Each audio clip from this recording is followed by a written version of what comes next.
Salam harmoni, sahabat harmoni. Saat ini saya sedang berada di Changi Airport, Singapura, dan sambil menunggu perjalanan pulang ke Jakarta, saya kembali mengajak ngobrol rekan-rekan semua tentang bagaimana kita setiap orang pasti bisa menjadi seorang pembicara yang handal.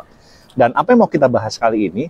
Yang kita akan bahas kali ini adalah bagaimana kita dapat ahli dan mahir untuk menyusun teks pidato, atau Anda mau menyusun bagaimana Anda berbicara saat akan presentasi, atau ketika Anda sedang berbicara saat meeting atau saat kondisi Anda membutuhkan menjadi seorang pembicara, Anda punya cara untuk menyusun bagaimana materi yang akan Anda sampaikan. Ini sangat penting sekali, karena setiap orang pastinya pernah mengalami ketika mau berbicara, menghafal teks, ternyata sering lupa. Atau misalnya mau berbicara bingung, mau ngomong apa. Dikasih contekan pun contekannya tidak bisa berakibat banyak atau berefek banyak bagi kualitas perbincangan kita. Nah, untuk itu, maka ada satu poin kunci yang menjadi hal penting kalau kita ingin dapat menyusun materi atau kita ingin punya bahan ketika kita ingin berbicara. Poin itu apa? Ini sangat relate sekali dengan kebiasaan masyarakat kita, terutama para Gen Z atau masyarakat muda, yang biasa sekarang namanya POV. Apa itu POV? Point of view. Nah, kita akan berbicara tentang bagaimana caranya kita memanfaatkan point of view dalam proses kita menyusun materi dalam berbicara. Atau kita akan membiasakan diri kita untuk bisa dapat mahir berbicara atau lancar berbicara. Apa itu point of view? Point of view adalah sudut pandang kita dalam melihat sesuatu. Nah, bagaimana melatihnya?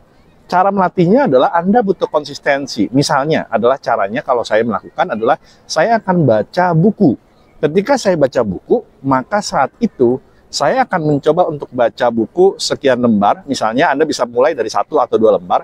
Ketika Anda baca poin 1 atau 2 lembar, kemudian Anda menangkap bagaimana point of view dari pemateri yang ada di sana. Kemudian Anda mencoba untuk melihatnya dengan cara sudut pandang Anda. Artinya apa? Ketika Anda sedang membaca buku, lalu kemudian buku itu sudah Anda cerna, lalu Anda berusaha untuk menuliskannya kembali atau mencatat apa yang sudah Anda pahami dari buku tersebut.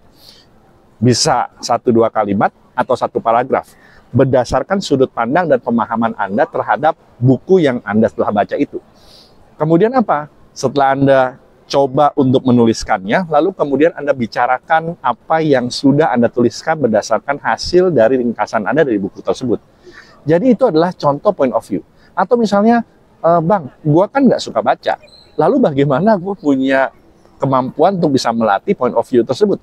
Anda bisa misalnya, rekan-rekan semua, misalnya mendengarkan satu buah pidato, atau mendengarkan satu buah talk show, atau Anda mendengarkan satu buah materi video misalnya, kemudian Anda boleh mendengarkan terus, Anda mencerna, lalu kemudian Anda menuliskan intisarinya atau resumenya di dalam secari kertas, atau mungkin Anda mau ngetik silahkan di laptop Anda.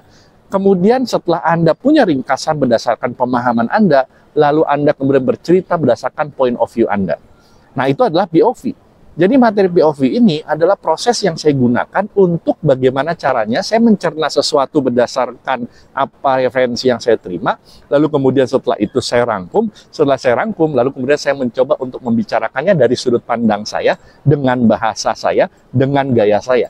Sehingga Anda punya kaya materi untuk Anda sampaikan.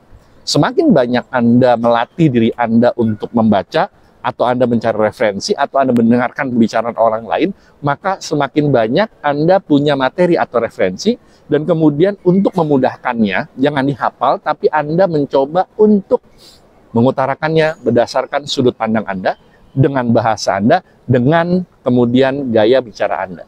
Yang seringkali orang membuat seringkali lupa, atau bahkan terlihat kaku adalah bagaimana kita memaksakan satu buah konsep lalu kemudian kita menghafalkannya berdasarkan konsep orang yang menulis tersebut. Sehingga yang terjadi apa? Anda akan terkungkung pada kemampuan Anda untuk menghafal dan kemudian untuk berbicara itu akan ada gap dari sisi kemampuan Anda. Biasanya akan seperti itu, kecuali Anda sudah sangat ahli. Sehingga point of view itu sangat penting sekali.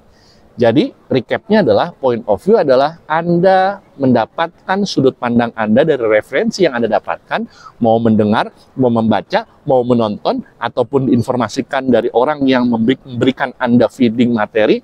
Setelah itu Anda sampaikan sudut pandang berdasarkan pemahaman Anda, gaya Anda, dan juga tata bahasa yang sesuai dengan kebiasaan Anda.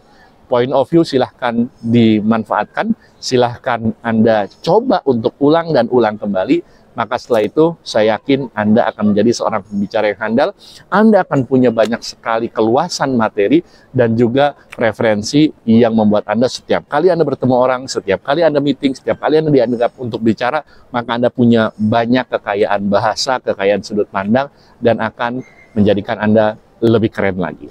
Selamat mencoba, dan selamat mencoba. Semoga kita menjadi pembicara yang handal, karena pembicara yang handal adalah hak setiap orang. Salam harmoni, hidup sekali, hiduplah penuh arti.